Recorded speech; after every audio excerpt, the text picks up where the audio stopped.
Visual capture చేయాలి. Okay, మీ అందరూ కూడా ప్రత్యేక ధన్యవాదాలు తెలియజేస్తూ ఈ రోజు ఈ యొక్క కార్యక్రమంలో వేదిక మీద ఉన్నటువంటి మన ఎన్డీఏ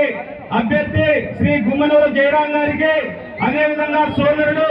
ఓబులేష్ గారికి, అదేవిధంగా జనసేన పార్టీ కార్యదర్శి మణికంఠ గారికి, మిత్రుడు పురుషోత్తం గారికి, అదేవిధంగా తెలుగుదేశం పార్టీ నాయకులు బండారు ఆనంద్ గారికి, నారాయణ స్వామి గారికి, బండి శేఖర్ గారికి, అదేవిధంగా శ్రీనన్న గారికి, మన భాస్కర్ అన్నకి, భారతీయ జనతా పార్టీ జిల్లా ఉపాధ్యక్షులు రామాంజనేయులు గారికి, మహిళా నాయకురాలు నాగసముద్రం శ్రీదేవి గారికి, భారతీయ జనతా పార్టీ సీనియర్ నాయకులు కొలిమి శేఖన్న గారికి, ఈ యొక్క కార్యక్రమంలో పాల్గొన్నటువంటి మీ అందరికి కూడా శిరస్సు వంచి నమస్కారాలు తెలియజేస్తున్నారు.